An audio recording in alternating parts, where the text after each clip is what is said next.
Hey there, it's Olivia Savannah here from Olivia's Catastrophe, and today I'm here to wrap up all of the books that I read in May. I read 9 books and I'm here to tell you all about them, and I'll have content warnings in the description box below if that's something you need.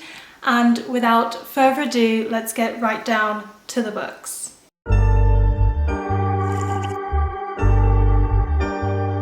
So we're just going to get the negative right out of the way, and I'm going to start with the book that I liked the least. I did not like this book. I did not have a good experience, but I did read this book in the entirety of one day as I was stuck in the airport, and that is The Appeal by Janice Hallett. I know that this is a very, very popular book, but I just could not get behind it. So this book is a bit of a mystery kind of book. There's something that's going on in this city and with these people, and you are given these emails and you're trying to figure out who has done the crime. You've got 1 murder, 15 suspects. Can you uncover the truth? And the book is in mixed media format. It's told entirely through emails and text messages. And even though I thought I tend to like the mixed media format, I don't think that relates to murder mysteries. And this book told me that. So the first thing I want to say about this book is that I don't like that everybody sells this to me as a murder mystery and that it says murder on the front of the book. It's well over 50% of the book before the murder happens. I think it's about like 65% to 70%. That's near the end of the book. So I was waiting for over half of this quite chunky book for the murder to happen, and it did not happen. I was getting impatient and I did not care. Secondly, it's the mixed media format. That's a no from me in terms of murder mysteries. I realised because I read a lot of golden circle mysteries, I tend to really like the characters and getting to know the detective, and that is what builds a murder mystery for me, and then getting to figure out how it happened at the end is like a bonus, it's like a plus. And because it takes time to get to that plot twist moment, you've got to be enjoying experiencing the characters to tie you over until you get to that point. However, because it's through emails and text messages, I just felt distant from the characters the whole way through this book. And while I was distant from the characters, it meant there was nothing left to engage me, and therefore I was bored. And there was one particular character who you hear the most from, who is the most annoying character I've read all year, intentionally. She's supposed to be that way, but if you're already bored by the storyline and you're not connecting to any characters, having an annoying character on top of that is really, really annoying. All of the characters in this book were incredibly not smart.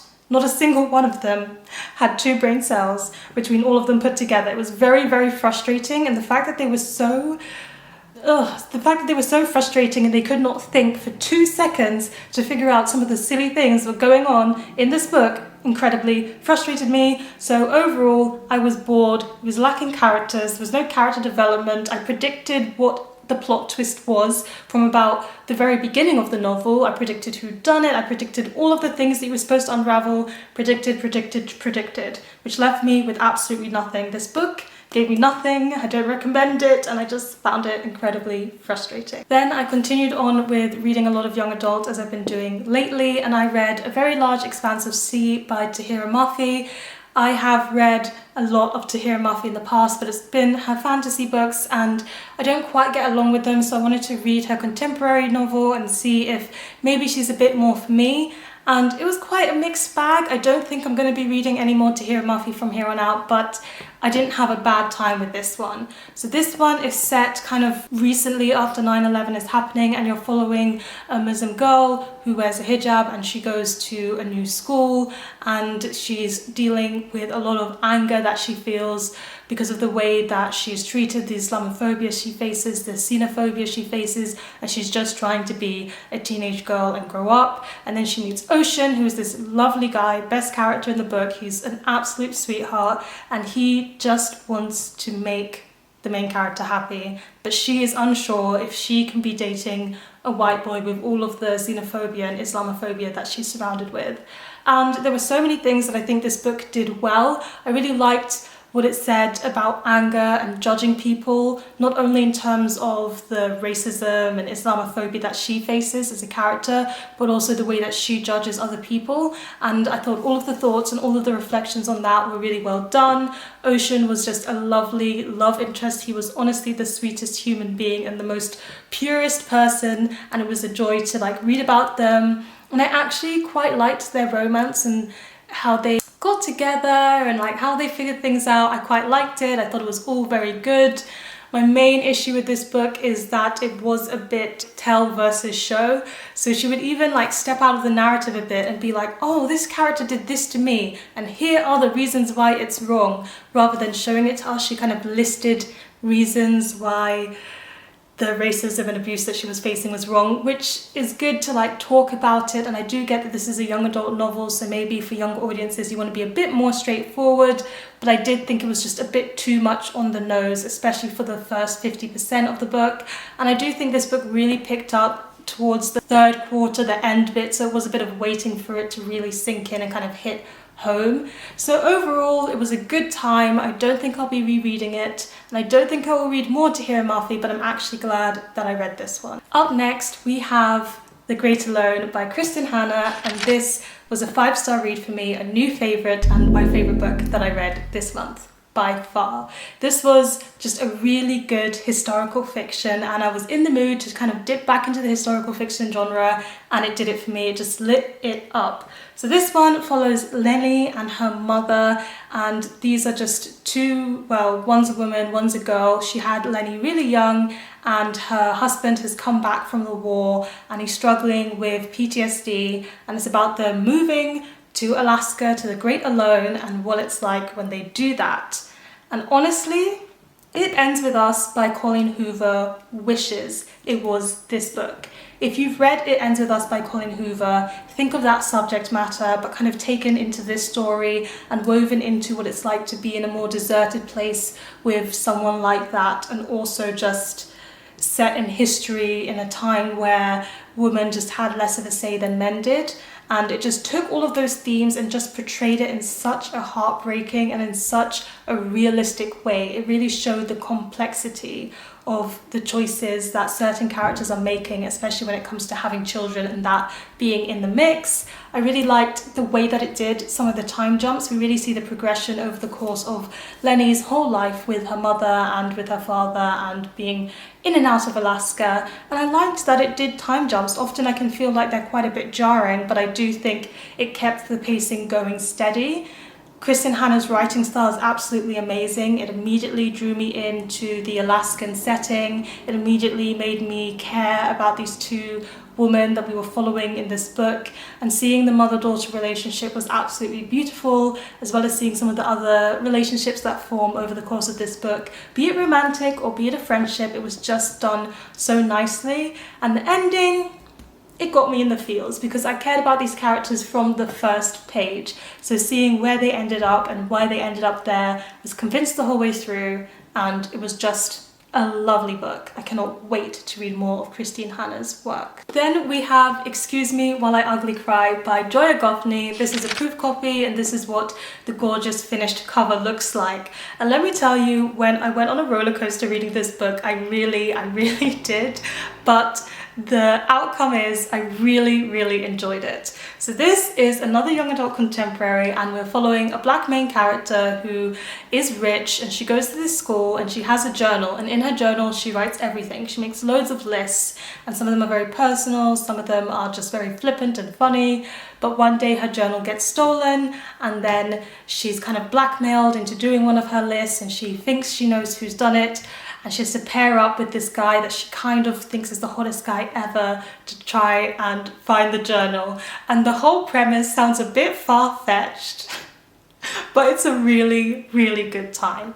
So in the beginning, I really struggled. I struggled with our main character because she was very annoying, she was very spoiled, and she just kept jumping to conclusions left, right, and center. But she's unlikable for a reason in the beginning, because by the end of the book, she has just done such a big character development journey that I, with my character development loving heart, was incredibly satisfied and was feeling so fond of our main character. It was great. I really liked the love interest. In the beginning, I didn't really like it because I do think there's this thing that people are doing lately where they're just throwing in the enemies to lovers or rivals to lovers trope just so you can tick that checkbox of having that trope in there. And I don't think this book needed that whatsoever.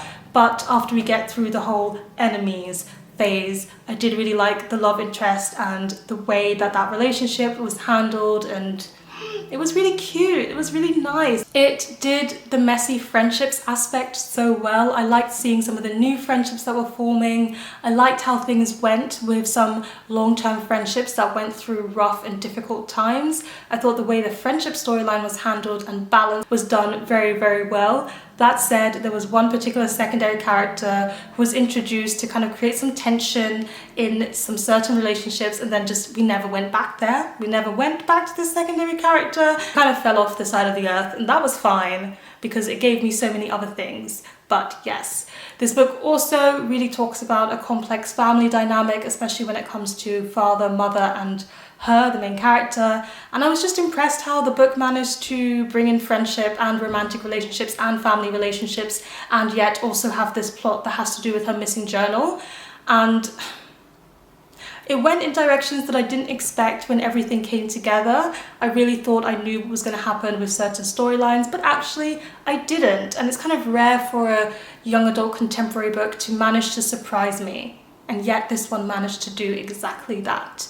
In terms of the black representation, is black African-American representation, so I can't speak on that in particular myself, but I didn't like some of the language, especially in the beginning, because it felt very us versus them. While black culture is very different to white culture in some ways, there was just something about the us versus them language that didn't sit quite right with me. I've been seeing it across different novels lately, but in the end, it all worked out. The things that I enjoyed outweighs the things that I didn't enjoy, and I'm definitely going to read Joya Goffney's next book, which I already own. So, the last young adult contemporary book I read was Nothing Burns as Bright as You by Ashley Woodfolk, and this is a novel in verse, and I thought it was okay. I'm quite easy with novels in verse, so the fact that I found it was okay is a bit disappointing, but it is what it is. So this one follows these two black girls in school, and they love setting fire to things, hence the title. They are a bit troublesome. They're in this very intense emotional relationship, and it's really just about their intense emotional relationship and those two girls and being together, which is nice. It's nice to see some like black female-female relationships in young adult books. I think there's a very fine balance you have to strike with a novel in verse in terms of telling a story and also having the poetic element and making sure the poetry doesn't get too stuck up and caught up in feelings and abstract emotions. You've got to keep it grounded with characters and with storyline. And it did for me a bit too much into the whole poetic emotions and that being the main focus of the story. I still didn't feel like we got enough grip on characters, and while things were happening, not that much happened. We weren't really introduced to many secondary characters, so it really was just focused on them and that relationship, and that's it, full stop. And I just needed a bit more to ground me in this novel in verse. So while it was a solid read, it's not a new favourite or anything I'm really going to remember in the long term. And then because of certain life events, I just needed some easy reads, some happy books, and so I read 4 middle grade books. So let's talk about them. I'm going to start from the bad one, the one that I didn't like, and that was Escape Room by Christopher Edge. And it's very short, and it's about these children who go and have an escape room adventure when it turns out that actually everything's a bit more sinister than just going for a simple escape room. There are actually consequences, and you can actually get hurt in this escape room.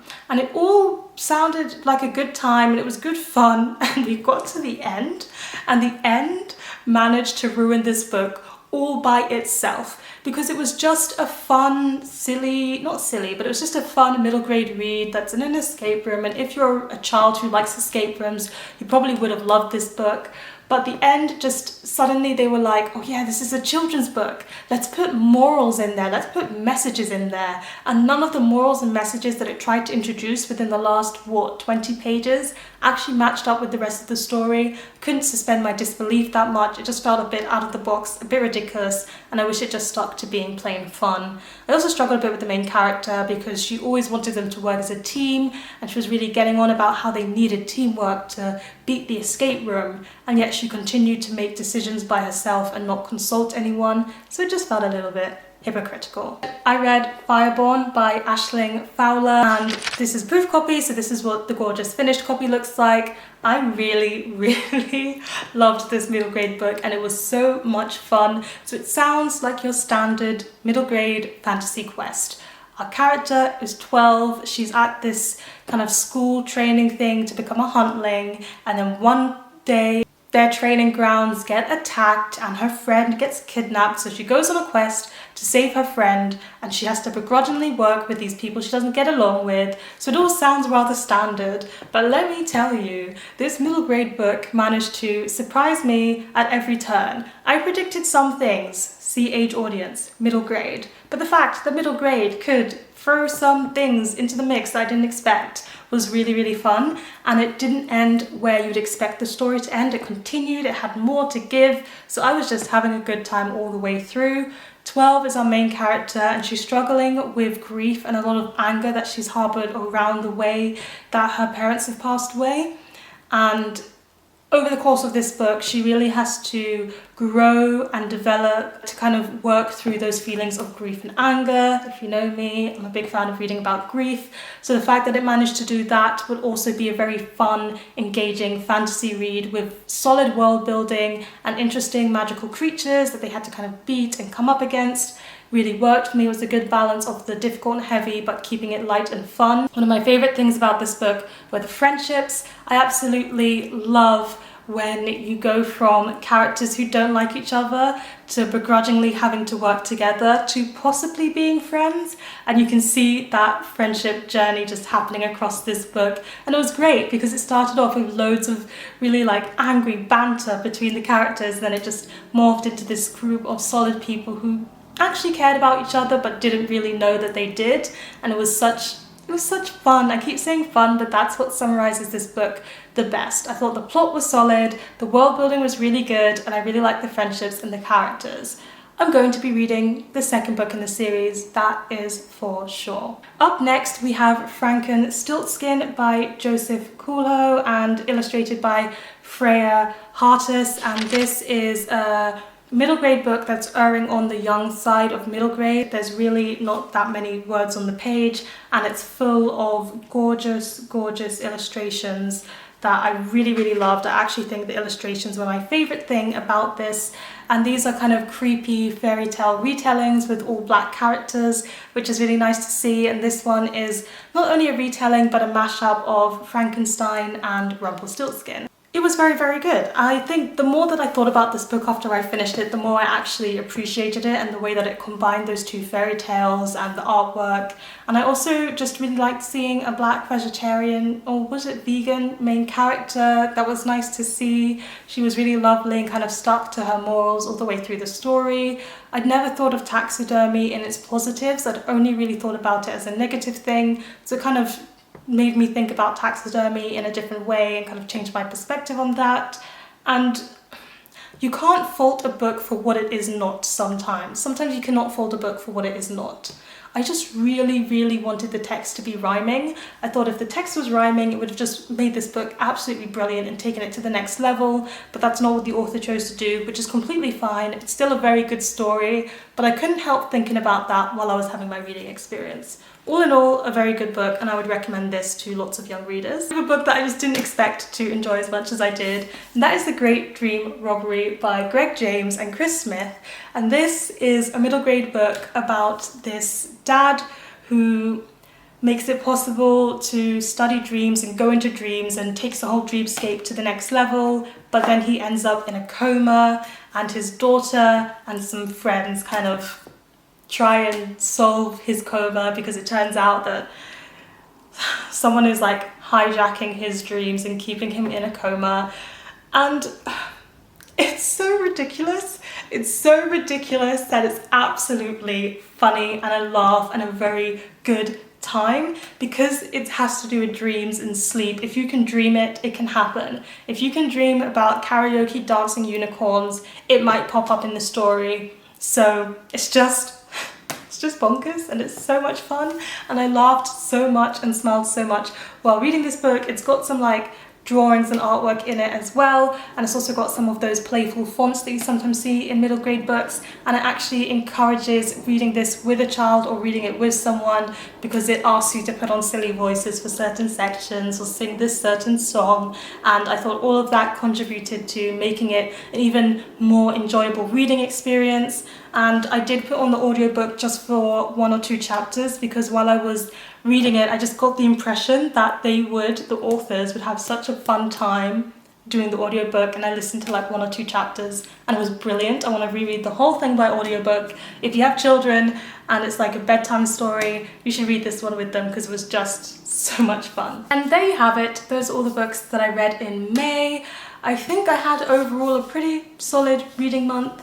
Tried some familiar authors and really got to grips with some of my middle grade books that I needed to read. Please let me know in the comment section down below the latest book that you finished reading and what your thoughts on it were. Give this video a thumbs up if you enjoyed it, hit the subscribe button if you want to see more, and don't you forget to hit that notification bell to be updated every time I have a new video. And you know what they say, onwards and upwards. Excelsior!